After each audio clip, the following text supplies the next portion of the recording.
Bismillahirrahmanirrahim. Assalamualaikum warahmatullahi wabarakatuh.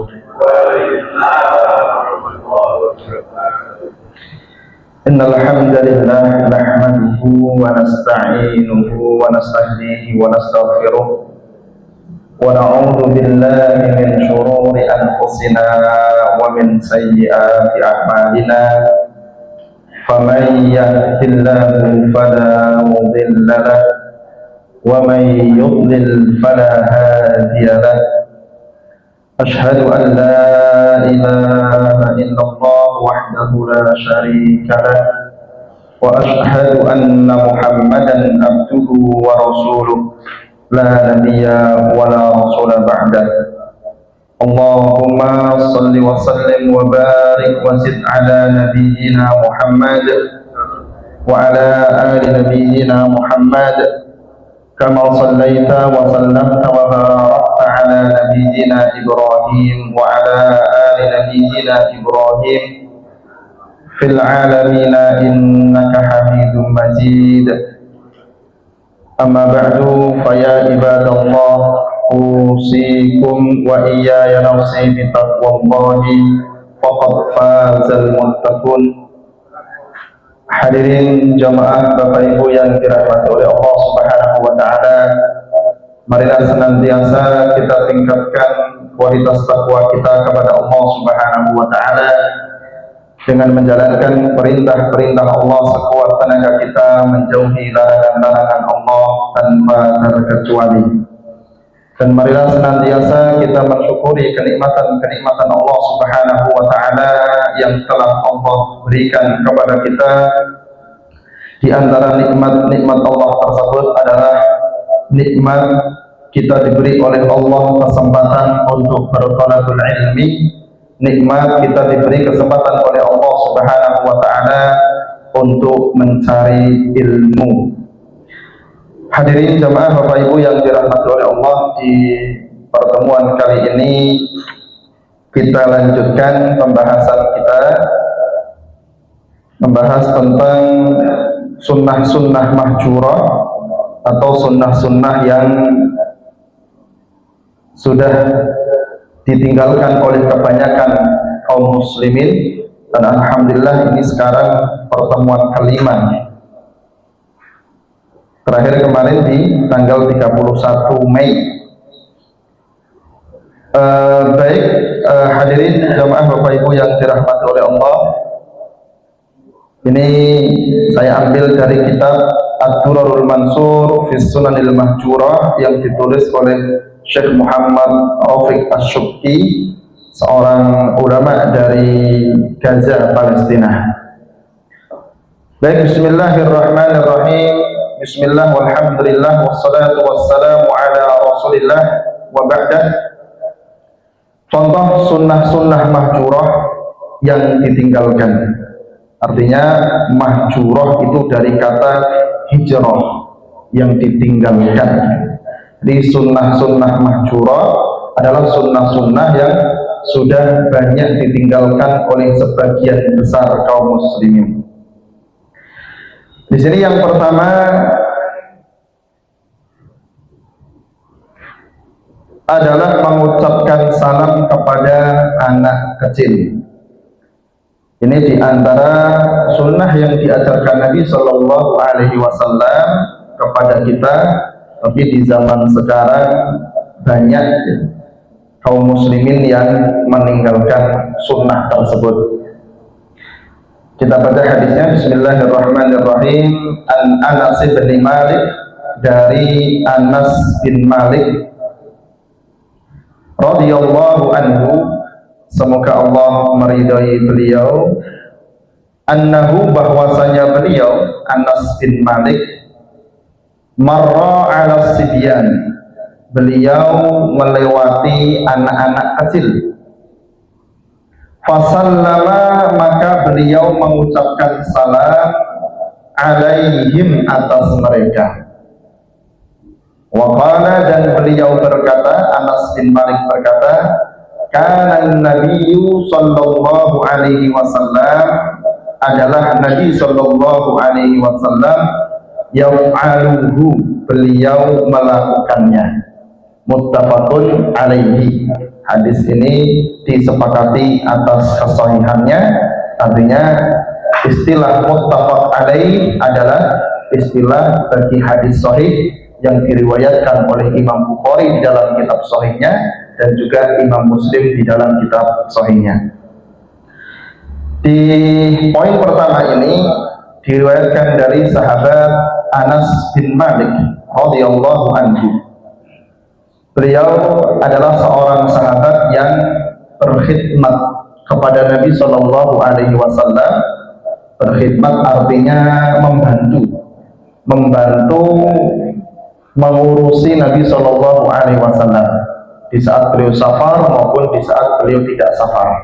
Beliau membutuhkan sesuatu, maka di antara sahabat yang berkhidmat kepada Nabi adalah Anas bin Malik radhiyallahu taala anhu. Beliau dibawa oleh ibunya ke Madinah bertemu dengan Rasul, itu umurnya 10 tahun. Artinya pertama kali khidmat kepada Nabi umurnya 10 tahun. Kemudian Nabi meninggal, umur beliau 20 tahun. Nah, beliau Anas bin Malik ini adalah salah seorang di antara banyak sahabat yang mendapatkan barokah dari doa Nabi Shallallahu Alaihi Wasallam. Beliau, Nabi Shallallahu Alaihi Wasallam, pernah mendoakan Anas bin Malik dengan doa beliau, Allahumma kafir malahu wa waladahu. Ya Allah, banyakkanlah, aksir, Allahumma aksir malahu wa waladahu. Ya Allah, perbanyaklah hartanya dan juga anaknya. Wa barik lahu fima a'taitahu, dan barokailah oleh Anas di setiap yang engkau berikan kepadanya. Jadi didoakan oleh Nabi supaya anaknya banyak, hartanya banyak. Dan terbukti Anas ini di antara sahabat yang kaya pada akhirnya. Bahkan dikisahkan kebun beliau itu dalam 1 tahun panen 2 kali. Kebun-kebun yang lain di Madinah 1 tahun panen 1 kali, tapi kebunnya Anas ini panen 2 kali. Dan beliau selain kaya banyak hartanya juga banyak anak cucunya banyak. Bahkan Anas bin Malik itu menjumpai sekitar 120 anak dan cucu beliau. Ini kan barokah sekali, didoakan banyak harta dan banyak anak. Kalau zaman sekarang biasanya didoakan banyak harta senang, naik banyak anak usik yang namanya. Kalau ini Anas bin Malik itu banyak harta banyak anak. Umur beliau 102 tahun, jadi diberi umur panjang barokah. Ya. Beliau semasa hidupnya menyaksikan tidak kurang dari 120 anak dan cucunya. Ini Masya Allah luar biasa kan? Ini Anas bin Malik. Nah, beliau Anas bin Malik itu meriwayatkan dari Nabi Sallallahu beliau itu ketika melewati anak kecil mengucapkan salam. Jadi ketika ada anak-anak bermain, Anas bin Malik lewat, Assalamualaikum. Jadi mengucapkan salam kepada anak kecil. Nah, ini zaman sekarang jarang memang. Kalau kita kadang-kadang salam kepada sesama wong tua kan gitu, yang sebaya dengan kita atau yang kita anggap sudah dewasa. Kalau kepada anak-anak ini jarang. Dan ini termasuk yang diajarkan oleh Nabi Shallallahu Alaihi Wasallam. Nah, ketika Anas melakukan itu, Anas melewati anak-anak kecil kemudian mengucapkan salam, itu dasarnya dari Nabi Shallallahu Alaihi Wasallam. Beliau mengatakan, kana nabiyyu sallallahu alaihi wasallam yaf'aluhu. Adalah Nabi sallallahu alaihi wasallam itu senantiasa melakukan hal ini, mengucapkan salam kepada anak-anak kecil. Ini kalau di lafaz hadis ini disebutkan kana yaf'aluhu, kana nabiyyu yaf'aluhu. Kana itu kan fi'il madhi, yaf'aluhu fi'il mudhari'. Ini kalau dalam ilmu nahwu sharaf kan gitu. Lah, susunan seperti ini ada kana kemudian fi'il mudhari', itu adalah susunan yang menunjukkan alal mudawamah. Jadi susunan yang menunjukkan bahwa Nabi sering melakukan hal itu, atau bahkan Nabi ya kalau ketemu anak kecil mengucapkan salam. Ini yang diajarkan oleh Nabi Shallallahu Alaihi Wasallam. Kenapa? Setidak-tidaknya itu kalau kita mempraktekkan sunnah ini, kita mengajarkan kepada anak-anak kecil untuk terbiasa mengucapkan salam. Nah, kemudian bahkan di riwayat yang lain disebutkan Nabi Muhammad SAW itu dulu sering ziarah kepada orang-orang Ansor, kemudian beliau yusallim ala sibyanihim, mengucapkan salam kepada anak-anak kecilnya. Wa yamsah ru'usahum, beliau terbiasa kalau ada anak kecil dipegang kepalanya, dilus-lus, diusap-usap. Kemudian wa yad'u lahum, beliau juga mendoakan untuk mereka. Jadi ini diantara kebiasaan Nabi ketika ada anak kecil salam, kemudian mengelus-ngelus kepalanya, kemudian mendoakan anak-anak tersebut dengan keberkahan. Ini boleh kita atau bahkan hasungan bagi kita untuk mengamalkan hadis Nabi yang ini. Artinya sunnah ini kita hidupkan kembali. Kemudian yang kedua, makan dengan menggunakan 3 jari. Makan dengan menggunakan 3 jari. Tentunya di sini makan menggunakan 3 jari itu untuk makanan-makanan yang memang bisa menggunakan 3 jari, Pak. Lah kalau soto repot, Pak. Rucut kan. Kalau soto ya pakai sendok kan. Atau makanan-makanan yang memang susah pakai 3 jari ya boleh kita pakai 5 jari, itu boleh. Artinya sunnahnya pakai 3 jari. Kalau memang makanan-makanan yang susah pakai 3 jari ya kita boleh pakai 5 jari. Atau kayak orang di luar itu malah peluk-peluk banget. Nah ini kita baca hadisnya. Bismillahirrahmanirrahim. An Ka'b bin Malik, dari Ka'ab bin Malik radhiyallahu anhu, semoga Allah meridhai beliau. Qala,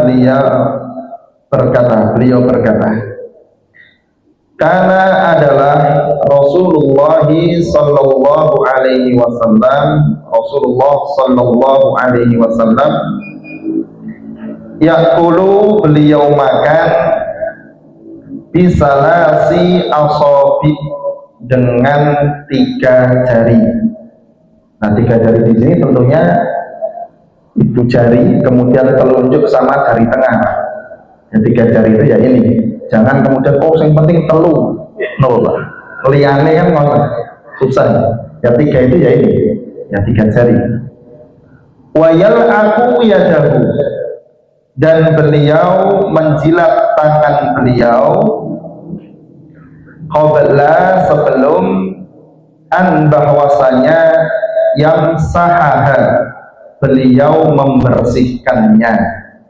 Rawahu Muslimun, Imam Muslim meriwayatkan hadis ini. Hadis ini diriwayatkan dari sahabat Ka'ab bin Malik. Sahabat Ka'ab bin Malik ini termasuk penyairnya Nabi Shallallahu Alaihi Wasallam. Jadi kan kalau tadi Anas bin Malik itu khotimnya ya, yang khidmah, yang membantu Nabi. Kalau Ka'ab bin Malik ini termasuk penyairnya ya. Nabi punya beberapa penyair, diantaranya Ka'ab bin Malik. Yang masyhur penyairnya Nabi adalah Hasan bin Thabit, itu yang masyhur. Tapi ternyata Ka'ab bin Malik juga diantara penyairnya Nabi Shallallahu Alaihi Wasallam. Dan beliau Ka'ab bin Malik itu berjihad dengan pedang dan lisan. Jadi karena syair itu sangat pengaruh sekali, pengaruh untuk membangkitkan semangat kaum muslimin. Terkadang dari lisan itu bisa menggentarkan musuh-musuh. Maka beliau itu jihadnya dengan pedang dan juga dengan lisan. Maka kita di zaman sekarang ya jihad dengan apa yang kita mampu, dengan harta kita, dengan tenaga kita, mungkin dengan tulisan-tulisan kita. Itu juga nanti di antara perjuangan kita di dalam agama Islam ini. Ka'ab bin Malik ini di dalam hadis yang panjang ada disebutkan di dalam Riyadhus Shalihin, itu beliau terkenal di antara sebabnya beliau tertinggal perang Tabuk. Jadi beliau tertinggal perang Tabuk, tidak ikut perang Tabuk dengan Nabi dan para sahabat, kemudian dihukum.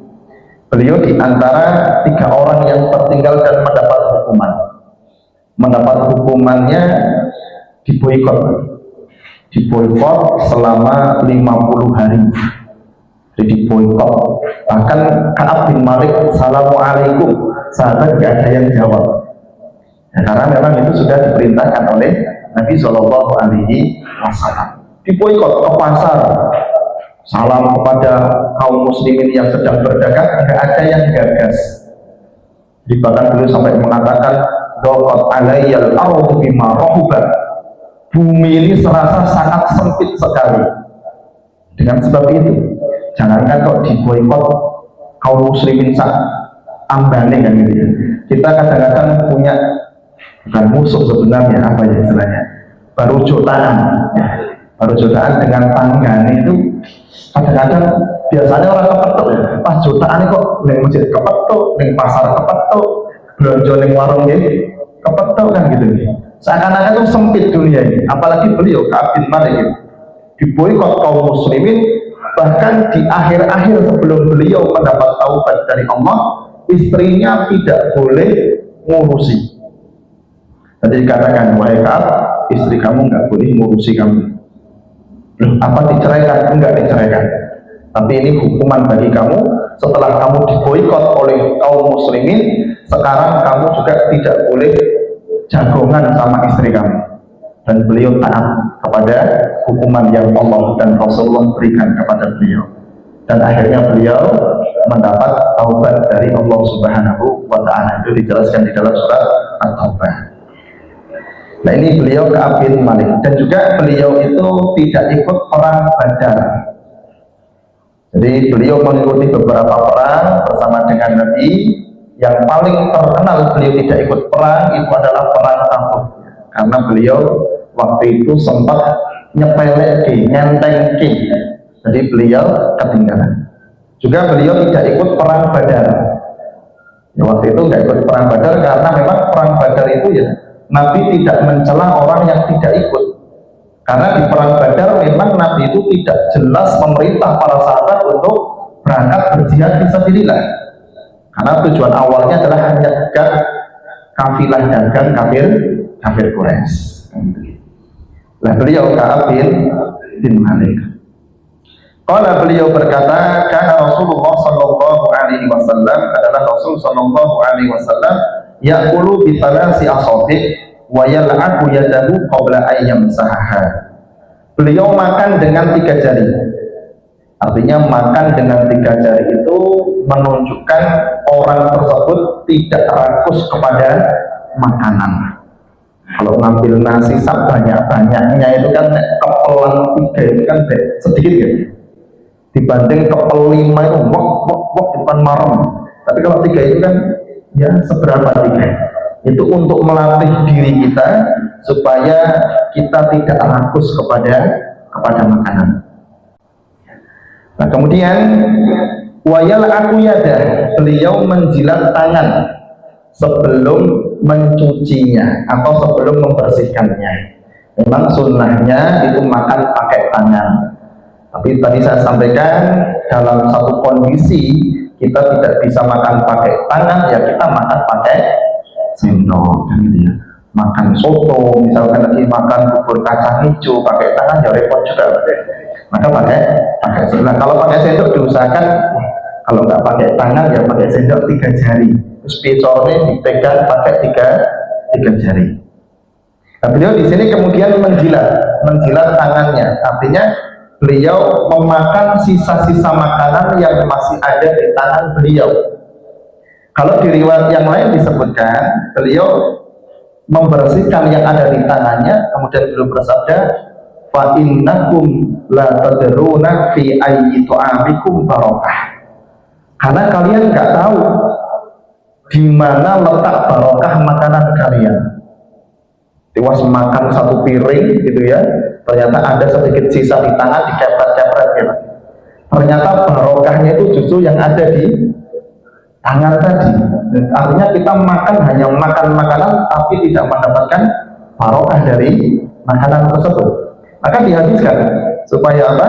Supaya kita mendapatkan barokah. Nah, kadang-kadang zaman sekarang itu apalagi pas apa istilahnya itu resepsi kan gitu. Kadang-kadang kita makan itu sengaja diturahni. Ampun, gitu. Kalau memang sudah kenyang atau memang saya itu orang yang nggak suka makan, misalnya wortel misalkan gitu ya. Saya memang nggak suka makan kopis. Kalau makan kopis enak wetenge gitu ya, itu beda banget. Tapi kalau sengaja ben orang kita geragas kalau ya, ben orang kita geragas terus disisakan, itu jangan. Ya, artinya kalau sebisa mungkin kita habiskan. Jangan disengaja untuk menyisakan makanan. Karena terkadang itu cara berpikir terkadang sudah terbalik. Orang menghabiskan makanan yang itu sebenarnya ajaran dari Nabi Shallallahu Alaihi Wasallam, justru zaman sekarang terkadang dipandang geragas saja. Wah, kok geragas mangke? Sopo entek, sogone entek, senage entek. Biasanya apa? Es krimnya juga ya mau dong sarapan gitu. Ya nggak masalah, kalau mau kondangan ya jangan sarapan dulu ya, supaya kita bisa menghabiskan semuanya. Artinya tadi ya dibersihkan, atau dalam riwayat yang lain yal'aqa yadahu aw yul'iqa ghairahu, atau beliau menjadikan orang lain menjilat tangan beliau. Jadi di antara sunnah kita makan pakai tangan, di akhir kita jilati tangan kita untuk menghabiskan sisa makanan, atau kita berikan kepada orang lain untuk menjilati.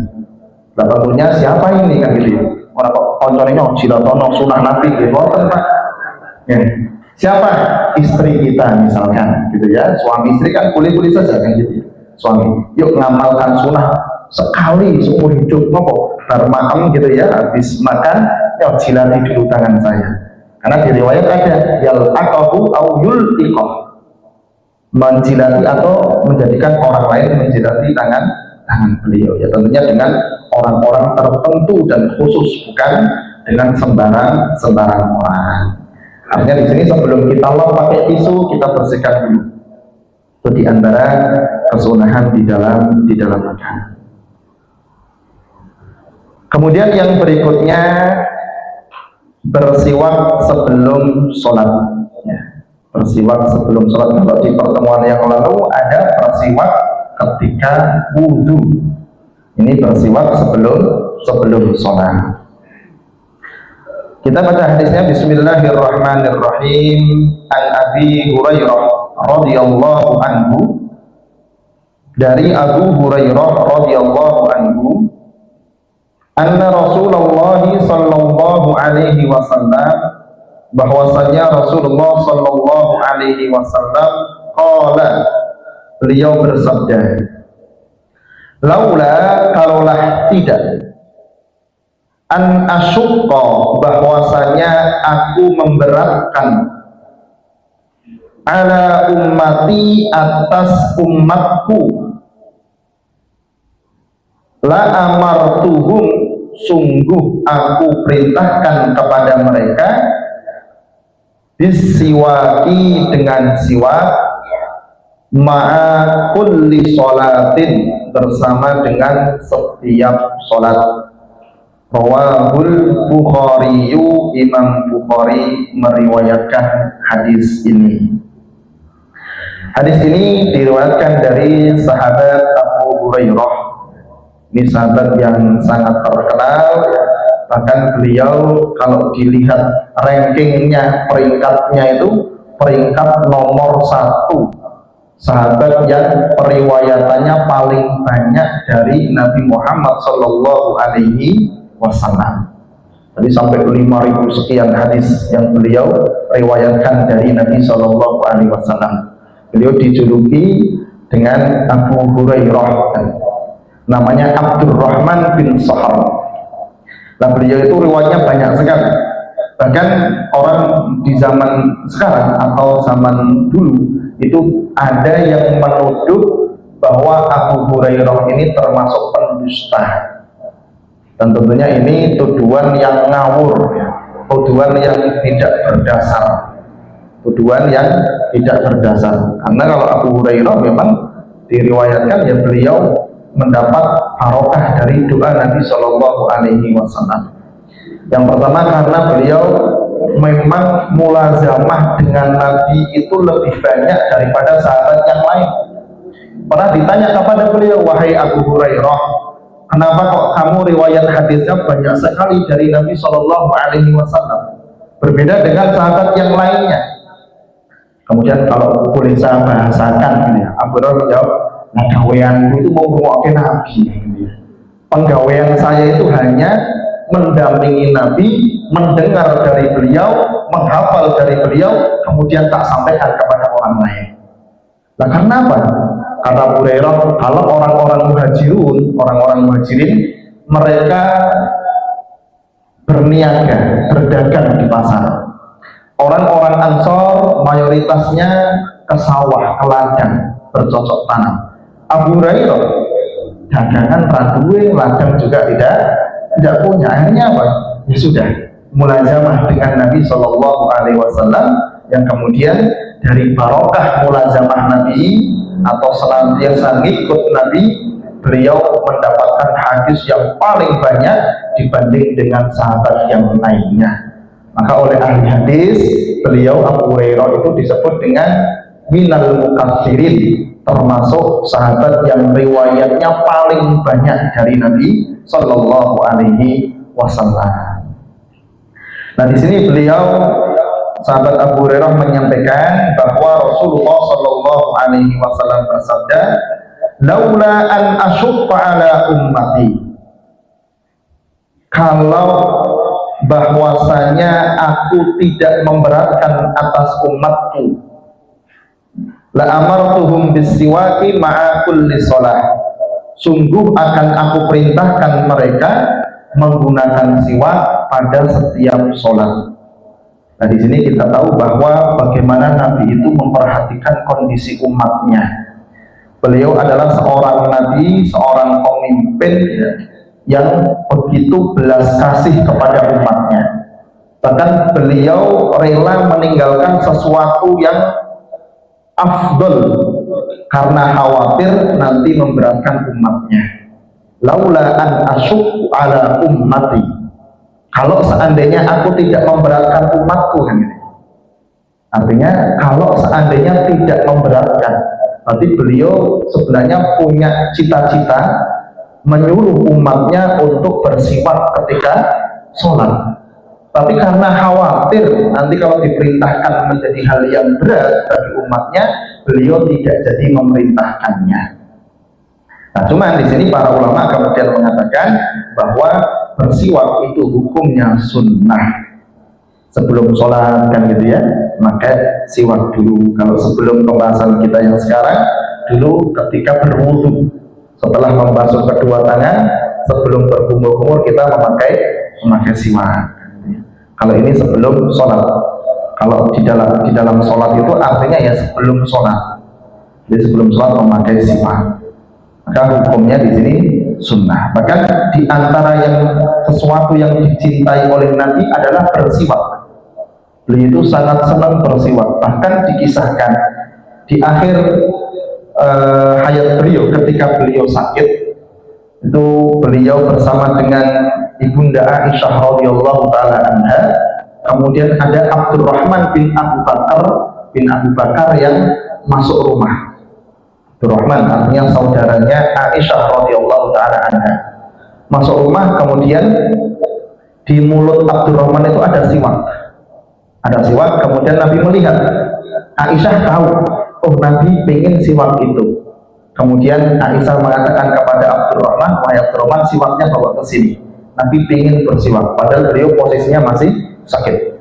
Kemudian dibersihkan oleh Aisyah, di apa itu namanya, ditumbukkan gitu ya, biar lembut. Akhirnya diberikan kepada Nabi, Nabi bersiwak sampai terdengar suara oh gitu ya. Artinya beliau mau muntah karena memasukkan siwak ke dalam mulut beliau. Ini diantara sunnah bersiwak, dan sekarang memang sangat jarang ya, kecuali ya beberapa orang saja ini bersiwak. Ketika mungkin boleh bersiwak perempuan. Jadi untuk laki-laki dan perempuan. Kalau sekarang mungkin kita sudah sekarang sikat gigi karo wodol kan gitu. Tapi sebenarnya siwak itu beda kan gitu. Itu ada kesunahan tersendiri. Memang ya jangan. Siwak itu sunnahnya ketika wudhu, sebelum sholat, bangun tidur, mau tidur ya, mau tidur, bangun tidur juga bersiwak ya. Dan paling afdal katanya dengan kayu arok atau apa gitu, itu bersiwak gitu. Baik, kemudian kita lanjutkan poin yang keempat, menahan menguap itu belum angop ya. Kalau angop ditahan, bahasanya wadah, menahan menguap gitu. Artinya kalau mau angop ditahan, terutama saat sholat.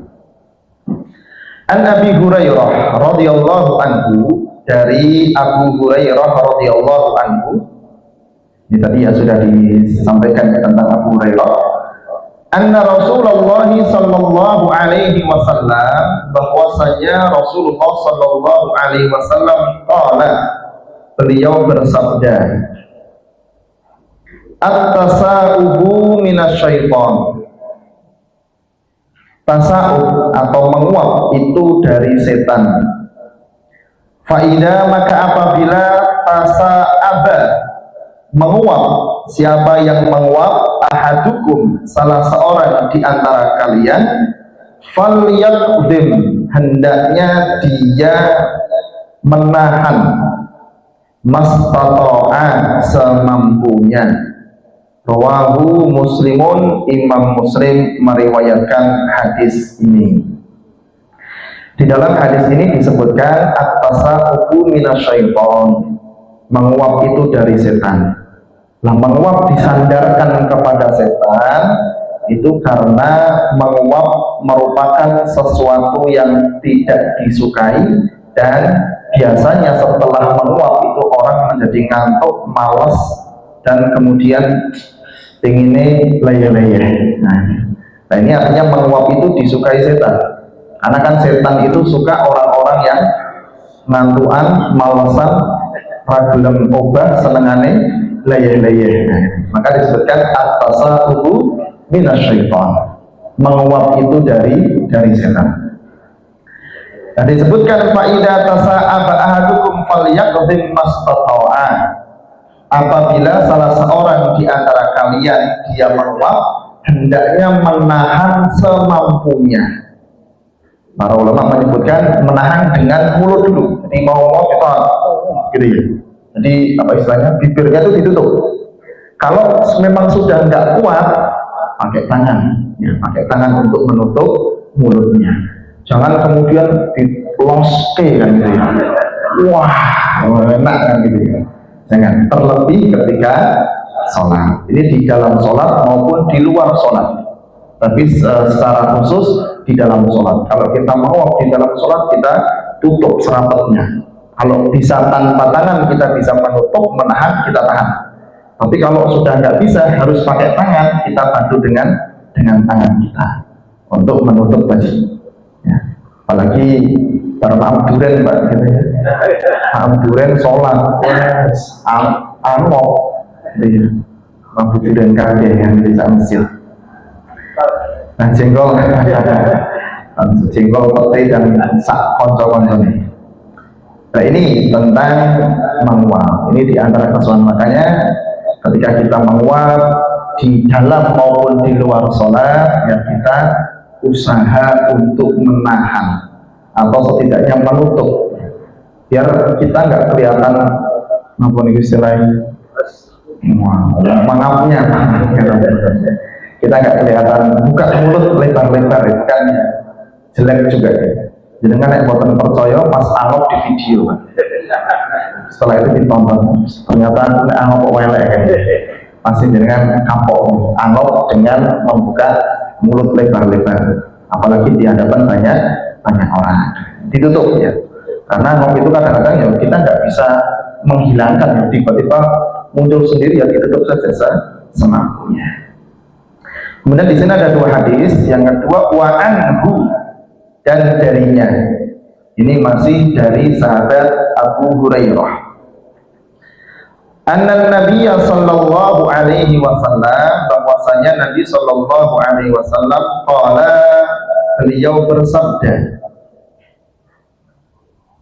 at-tasa'ubu minasyaiton. Ini sama lagi, menguap itu dari setan. Fa'idha, maka apabila tasa'aba ahadukum, salah seorang di antara kalian menguap, falyaruddahu, maka hendaknya dia menahan, mastata'a, semampunya. Fa inna ahadakum, maka sesungguhnya salah seorang di antara kalian, idza, apabila qala, mengatakan ha itu ya suara kita pas nguap nih, gitu ya. Kalau orang sampai kok menguap mengucapkan gitu, dhahika syaitan, setan tertawa gembira setannya, wah berhasil bariki orangnya males kan gitu ya.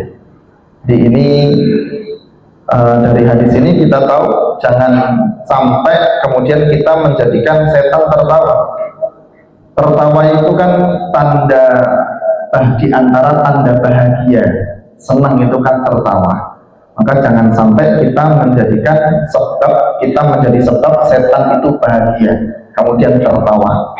Kenapa? Karena setan itu musuh kita. Maka jadikan setan itu menangis, jangan jadikan setan tertawa. Maka kalau setan bisa tertawa, artinya setan juga bisa menangis. Gitu ya. Setan nangis.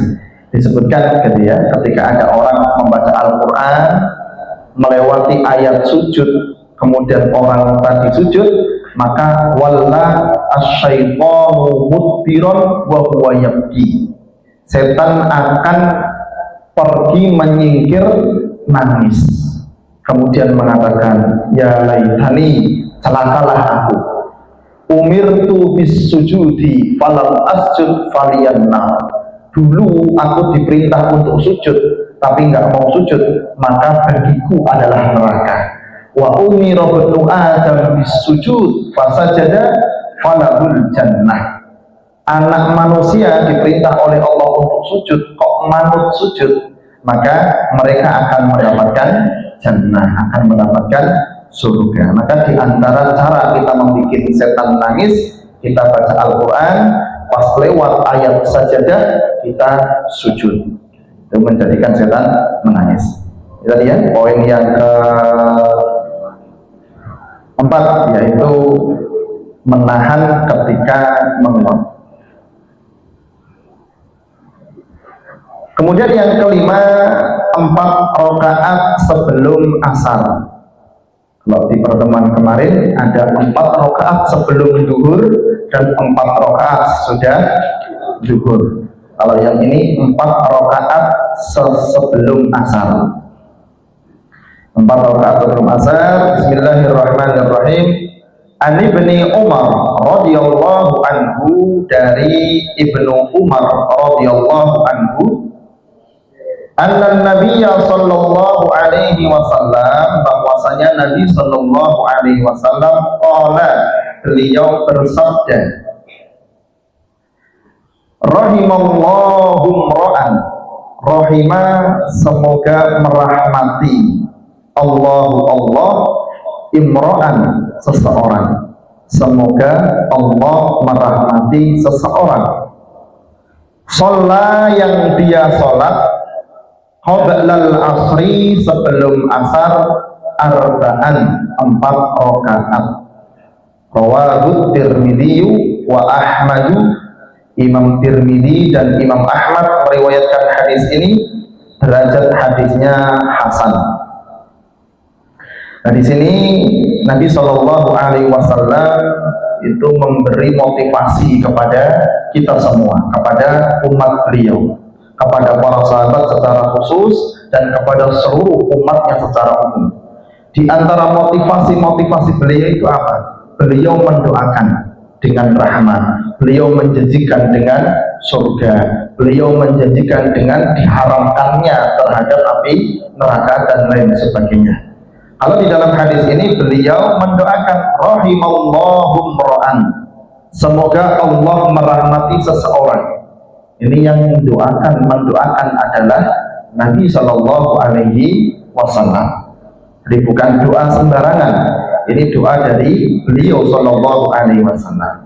Semoga Allah merahmati seseorang sholat qoblal asri arba'an, yang melakukan sholat sebelum sholat asar 4 rakaat. Ini para ulama menyebutkan, sebagaimana yang kemarin saya sampaikan, sholatnya 2 rakaat salam, kemudian 2 rakaat salam. Di sholat 4 rakaat. Apa itu? Akan dibelas kasihani oleh Allah. Ini rahmat Allah itu sangat penting sekali dan sangat kita butuhkan. Artinya, kalau kita melihat ke hadis yang lain, beliau Shallallahu Alaihi Wasallam pernah bersabda, la yunajjiya ahadukum amalahu, atau la yudkhila ahadakum amaluhu al-jannata. Amalan salah seorang di antara kalian itu tidak menyelamatkan kalian, atau amalan salah seorang di antara kalian itu tidak memasukkan orang tersebut ke dalam surga, ke dalam jannah. Kemudian sahabat bertanya, wala anta ya Rasulullah, lantas bagaimana dengan engkau ya Rasulullah? Beliau bersabda, wala ana, tidak pula saya, illa hanya saja an yataghammadani Allahu bi rahmatihi wa fadlihi, hanya saja Allah meliputiku dengan rahmat dan karunia-Nya. Jadi ini rahmat Allah ini yang kemudian menjadikan seorang masuk ke dalam surga. Nah, amalan kita untuk apa? Untuk menaikkan derajat kita di dalam surganya Allah Subhanahu wa Ta'ala. Dan kita harus tahu, supaya kita mendapat rahmat Allah itu harus kita beramal, harus dengan amalan. Ini rahmat Allah yang sangat kita butuhkan. Kalau orang sudah mendapat rahmat dari Allah, sudah dia akan selamat kelak di hari kiamat dan juga di akhirat.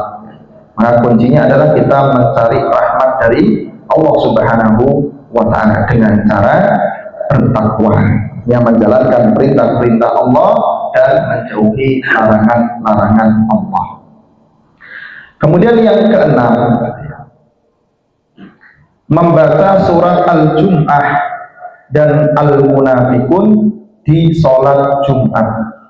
Ini memang sunnah yang dipraktekkan rakaat bernikmat. Jadi kalau ada masjid-masjid yang mempraktekkan ini, masya Allah bagus kan gitu ya. Jadi di sholat Jumat itu rakaat pertama baca surat Al-Jum'ah, rakaat kedua baca Al-Munafikun. Atau kalau di dalam riwayat yang lain, rakaat pertama surat Al-A'la, rakaat kedua surat Al-Ghasiyah. Tapi kalau yang ini Al-A'la dan Al-Ghasiyah itu saya rasa di berbagai masjid sudah banyak yang mengamalkan. Tapi yang rakaat pertama Al-Jum'ah, rakaat kedua Al-Munafikun itu masih jarang. Nah, ini kalau bisa ya diamalkan. Tapi biasanya pas kalau Jumatannya suwe, hanya gitu. Masjidnya dicap Jumatannya suwe. Nah, kalau sudah seperti itu ya kita pilih supaya jamaah itu tidak lari, karena kondisinya sekarang berbeda. Atau kalau para ulama ada satu faedah, darul mafasid muqaddam ala jalbil masalih. mencegah kerusakan itu lebih diutamakan daripada mendapatkan maslahat. Maslahatnya apa? Mengamalkan sunnah baca al-jum'ah di rakaat pertama, munafikun di rakaat kedua. Maslahat mengamalkan sunnah. Tapi mafsadahnya apa? Kerusakannya apa? Jamaahnya bubar, Pak. Maka daripada jamaah bubar, lebih baik kita baca surat-surat yang lebih pendek dari itu. Misalnya seperti ya, kecuali kalau di masjid Baitur Rahman ya. Di masjid Baitur Rahman itu semua jamaah sudah tahu kalau di antara sunnah Jumatan itu rakaat pertama sholat Jumat, rakaat kedua munafikun, kemudian praktek yaitu bidatat lagi. Karena jamaahnya satu masjid sudah tahu. Tapi kalau belum ya nanti jadi masalah juga. Baik, Bismillahirrahmanirrahim. An Ibnu Abbas radhiyallahu anhuma. Dari Abdullah bin Abbas radhiyallahu anhuma, anna Nabiyya sallallahu alaihi wasallam, bahwasanya Nabi sallallahu alaihi wasallam karena adalah beliau yaqra'u, beliau membaca fi sholatil jumu'ati, pada sholat Jumat, surat al-jumu'ati wal munafikun, surat al-jum'at dan surat al-munafikun. Rawahu Muslimun, Imam Muslim meriwayatkan hadis ini. Hadis ini diriwayatkan dari sahabat Abdullah bin Abbas, atau yang lebih populer dengan Ibnu Abbas. Beliau adalah seorang sahabat yang dikenal dengan tarjumanul Quran, penerjemah Al-Quran. Artinya beliau adalah ahli tafsir, karena beliau mendapat doa barokah, keberkahan dari doa Nabi Shallallahu Alaihi Wasallam. Ketika sahabat Abdullah bin Abbas masih kecil, itu dipeluk oleh Nabi Shallallahu Alaihi Wasallam. Kemudian Nabi berdoa, Allahumma faqihhu fiddin, Allahumma allimhu ta'wil. Ya Allah, fahamkanlah anak ini terhadap agama dan ajarkanlah kepada anak ini ilmu tafsir Al-Quran. Maka Abdullah bin Abbas itu menjadi tarjumanul Quran, penerjemah Al-Quran, seseorang yang tafsirnya dijadikan rujukan oleh mufasir setelah generasi sahabat, generasi tabi'in, diantaranya Imam Mujahid itu ngambil dari Ibnu Abbas, kemudian seterusnya dan seterusnya ngambil dari sahabat Abdullah bin Abbas radhiyallahu ta'ala anhu. Kalau sebelumnya tadi ada sahabat Abdullah bin Umar. Sahabat Abdullah bin Umar itu dikenal ahli fikih. Ahli fikihnya sahabat itu Abdullah bin Umar. Nah, kembali ke sini, ini sahabat Abdullah bin Abbas. Itu beliau sahabat yang sangat luar biasa. Bahkan di usia beliau masih muda, itu diberi kesempatan oleh Umar bin Khattab masuk ke majlis surah. Itu disebutkan di dalam riwayat Bukhari dan dikutip juga oleh Syekh Ali As-Sobuni dalam kitab At-Tibyan fi Ulumil Quran. Itu dikisahkan sampai waktu itu para sahabat senior itu merasakan meri gitu Pak ya. Waktu itu Umar bin Khattab memanggil Abdullah bin Abbas, wahai Ibn Abbas, kamu ikut rapat Dewan Suro, majlis suronya sahabat. Waktu itu yang hadir di sini adalah Asyahu Badrin. Jadi sahabat-sahabat yang dulu ikut perang Badar.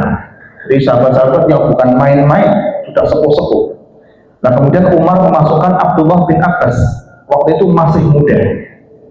Sahabat-sahabat senior mengatakan, ya Amirul Mukminin, wahai Amirul Mukminin, ya Umar bin Khattab, lima tudkhilu hadha syab wa indana aulad mislah. Kenapa kamu masukkan pemuda ini? Kami juga punya anak yang seusia Abdullah bin Abbas ini. Tapi kenapa yang dipilih kok Abdullah bin Abbas? Kemudian suatu ketika Umar ingin ngetes atas para sahabat yang ada. Abdullah bin Abbas ini dibawa ke ruang gitu ya. Kemudian Umar membaca surat Idza jaa nasrullahi wal fath wa ra'aitan nasa ayadkhuluna fi dinillahi afwaja fasabbih bihamdi rabbika wastaghfir innahu kana tawwaba. Kemudian Umar melontarkan pertanyaan kepada para sahabat, ma taquluna fi hadhil ayah, apa yang kalian katakan untuk surat ini, untuk ayat ini? Maka sahabat mengatakan, sebagian mengatakan, kita diperintah oleh Allah untuk bertasbih, beristighfar ketika Allah sudah memenangkan kami dan Allah sudah membuka kota Makkah. Kemudian ada sahabat yang menjawab seperti ini dan seperti itu. Kemudian ada juga sahabat yang diam, sahabat-sahabat senior diam. Maka Umar bertanya kepada Abdullah bin Abbas, ahakada taqulu ya bin Abbas, apakah seperti itu yang kamu ketahui dari ayat ini wahai Ibn Abbas? Maka kata Ibn Abbas, tidak. Kalau tafsiran para sahabat itu kan tafsir dohir. Memang kita diperintahkan untuk bertasbih, kita diperintahkan untuk bertahmid, istighfar ketika Allah berikan kepada kita nikmat, ketika Allah lancarkan usaha kita, ketika Allah berikan kepada kita apa yang kita cita-citakan. Itu kan diperintah untuk bertasbih, bertahmid dan istighfar. Dohirnya seperti itu. Tapi Ibn Abbas kemudian mengatakan, la huwa ajalu Rasulillah sallallahu alaihi wasallam a'lamahu lahu. Itu adalah ajalnya Rasulullah yang Allah beritahu kepada beliau. Jadi Abdullah bin Abbas dari ayat itu, ya, An-Nasr gitu ya, beliau mengatakan ini adalah ajal Rasulullah yang Allah beritahukan kepada beliau. Karena kalau sudah idza jaa nasrullahi wal fath, sudah datang pertolongan Allah, sudah datang kemenangan, wa ra'aitan nasa yadkhuluna fi dinillahi afwaja, dan engkau wahai Nabi Muhammad melihat manusia masuk ke dalam agama Islam afwajan, berbondong-bondong. Artinya tugas kamu sudah selesai. Kalau tugasnya sudah selesai, waktunya pulang, kan gitu ya. Itu ajalnya Rasul Shallallahu Alaihi Wasallam. Dan benar, setelah turun surat itu beberapa saat kemudian Nabi Shallallahu Alaihi Wasallam dipanggil oleh Allah Subhanahu Wa Taala. Ini sahabat Abdullah bin Abbas. Dan beliau meriwayatkan dari Nabi Shallallahu Alaihi Wasallam, beliau meriwayatkan bahwa Nabi Muhammad di sholat Jumat itu membaca surat Al-Jumu'ah dan surat Al-Munafikun. Maka ya kita kalau bisa, masjidnya sudah tahu semuanya, ya kita praktekkan. Kalau tidak ya yang lainnya, artinya surat Al-A'la dan surat Al-Ghasiyah. Itu beliau kalau Al-A'la dan Al-Ghasiyah beliau baca di sholat Jumat dan sholat Idul Fitri maupun Idul Adha. Kemudian yang ketujuh, poin ketujuh, berdoa ketika keluar rumah. Berdoa ketika keluar rumah, artinya kalau kita keluar rumah itu dianjurkan untuk berdoa. Bismillahirrahmanirrahim. An Anas bin Malik, dari Anas bin Malik, anan Nabiyya sallallahu alaihi wasallam, bahwasanya Nabi sallallahu alaihi wasallam qala, beliau bersabda, idza apabila kharaja, keluar, ar-rajulu, seseorang, min baitihi, dari rumahnya, faqala, maka dia berdoa, bismillahi tawakkaltu ala Allah, la haula wa la quwwata illa billah. Bismillah, dengan nama Allah. Tawakkaltu ala Allah, aku bertawakal kepada Allah.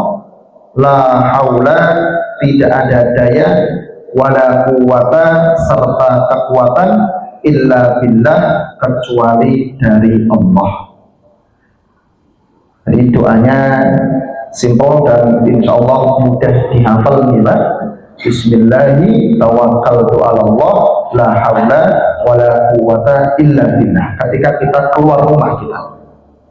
Qala, beliau bersabda, fayuqalu hina idin, maka dikatakan hina idin, tatkala itu, hudita, kamu telah mendapat hidayah, wa kufita, dan kamu telah diberi kecukupan, wa wuqita, dan kamu telah dijaga. Kemudian apa? Fatanahalahu syayatin, setan-setan menyingkir darinya. Jadi setan-setan menyingkir, menjauh darinya. Ini doanya sangat simpel, tapi fadilahnya sangat luar biasa. Orang yang ketika keluar rumah mengucapkan Bismillahi tawakkaltu 'ala Allah la haula wala quwwata illa billah, kemudian dikatakan kepada orang tersebut hudita wa kufita wa wuqita, kamu telah diberi hidayah, kamu telah dicukupi, dan kamu telah dijaga. Nah, siapa yang memberi hidayah? Allah Ta'ala. Siapa yang mencukupi? Allah Ta'ala. Siapa yang menjaga? Allah Ta'ala. Nah, kemudian setan juga menyingkir darinya, artinya menjauh darinya. Kemudian di dalam riwayat yang lain disebutkan fayaqulu lahu syaitanun akhar, maka setan itu mengatakan kepada setan yang lain, kaifalaka birajulin, bagaimana mungkin engkau bisa menggoda seseorang qad hudiya wa kufiya wa wuqiya, yang dia sudah diberi hidayah, dia sudah dicukupi, dan dia sudah dijaga. Jadi Masya Allah, sampai setannya itu putus asa. Kalau ada orang keluar rumah mengucapkan Bismillahi tawakkaltu 'ala Allah la haula wala quwwata illa billah, maka akan dikatakan kepada orang tadi hudita wa kufita wa wuqita, kamu diberi hidayah, kamu dicukupi, kamu dijaga. Setan nyingkir. Kemudian setan yang lain mengatakan, rasa digodok percuma. Mungkin kalau bahasa kita seperti itu, percuma gitu ya. Kaifalaka birajulin qad hudiya wa kufiya wa wuqiya, bagaimana mungkin kamu bisa menggoda seseorang yang sudah mendapat hidayah, sudah dicukupi, sudah dijaga. Repot kan gitu ya, mungkin rasa kan gitu. Nah, sudah, artinya ini doa yang simpel, mudah dihafal, tapi fadilahnya sangat besar sekali. Kalau kita keluar rumah, kita berdoa dengan doa ini di antaranya. Kemudian yang terakhir, nomor 8, sujud syukur. Ini sujud syukur ya. Bismillahirrahmanirrahim. An Abi Bakrah, dari Abu Bakrah. Anin Nabi sallallahu alaihi wasallam, dari Nabi sallallahu alaihi wasallam, annahu, bahwasanya beliau, karena adalah beliau, idza apabila ja'ahu, datang kepada beliau, amrun sururun, perkara yang menyenangkan, atau usyira bihi, beliau diberi kabar gembira dengannya, kharra sajidan, beliau bersujud syakiron, bersyukur, lillahi, kepada Allah. Rawahu Abu Dawud sahih. Jadi di sini diriwayatkan oleh Imam Abu Dawud, derajatnya sahih. Nah, di sini diriwayatkan dari sahabat Abu Bakrah. Sahabat Abu Bakrah ini di antara salah satu dari beberapa sahabat yang beliau menyingkiri fitnah setelah terbunuhnya sahabat Utsman bin Affan. Jadi setelah terbunuhnya sahabat Utsman bin Affan, terjadi fitnah di antara para sahabat. Yang terkenal ada perang Jamal, ada perang Siffin. Perang Jamal itu kelompoknya Ali bin Abi Thalib dan beberapa sahabat radhiyallahu taala anhum. Kemudian kelompok yang kedua adalah kelompoknya Aisyah radhiyallahu anha, Thalhah bin Ubaidillah radhiyallahu anhu, Zubair bin Awam radhiyallahu anhu. Terjadi peperangan sahabat dengan sahabat, fitnah. Kemudian ada perang Siffin. Waktu itu orang-orang Syam dengan orang Irak. Orang Irak waktu itu bersama dengan Ali bin Abi Thalib radhiyallahu anhu. Yang di Syam ada Muawiyah bin Abi Sufyan radhiyallahu anhu. Terjadi peperangan. Banyak sahabat yang terlibat. Nah, di sini Abu Bakrah ini termasuk sahabat yang tidak mau ikut campur terhadap fitnah tersebut. Jadi wis aku melu-melu. Ketika terjadi perpecahan di antara kaum muslimin, beliau tidak mendukung ini maupun itu. Di tengah-tengah, tidak ikut dalam peperangan. Di antara sahabat yang tidak ikut campur selain Abu Bakrah, ada sahabat Abdullah bin Umar, Ibnu Umar tadi juga tidak ikut-ikutan. Kemudian ada sahabat Sa'ad bin Waqqas, ada juga sahabat Abu Hurairah juga tidak ikut-ikutan di dalam fitnah di kalangan para sahabatnya. Itu cerita yang sangat masyhur ya, disebutkan di kitab-kitab sejarah tentang perang Jamal maupun perang Siffin. Nah di sini sahabat Abu Bakar meriwayatkan dari Nabi Shallallahu Alaihi Wasallam bahwa Nabi itu ketika datang kepada beliau perkara yang menyenangkan, menggembirakan, atau beliau diberi kabar dengan sesuatu yang menggembirakan, maka beliau tersungkur untuk sujud bersyukur kepada Allah Subhanahu wa Ta'ala, dan ini yang kemudian disebut dengan sujud syukur. Nah, para ulama di sini ada sedikit perbedaan. Apakah sujud syukur itu disyaratkan seperti orang yang mau sholat, disyaratkan toharoh bersuci, disyaratkan tempatnya suci, disyaratkan menutup aurat? Apakah tidak? Ini memang diperselisihkan di kalangan para ulama. Mayoritas ulama mengatakan disyaratkan. Jadi orang yang mau sujud syukur itu juga harus dalam keadaan suci, menutup aurat, kemudian istiqbal kiblah, sujudnya menghadap ke kiblat. Kemudian yang kedua, pendapat yang dipilih oleh pengarang kitab ini, ya, kitab Ad-Durr Al-Mansur fi Sunanil Mahjurah yang saya ringkas ini, musannifnya pengarang kitab lebih condong kepada pendapat yang tidak disyaratkan. Jadi orang mau sujud syukur itu tidak disyaratkan bersuci, tidak disyaratkan menghadap kiblat, langsung makbul gitu aja. Itu sujud syukur. Maka di situ ada sedikit perbedaan di kalangan para ulama. Yang kita sering tahu itu kan selebrasi, selebrasi dengan sujud syukur. Sujud kan gitu ya. Ini bagaimana hukumnya?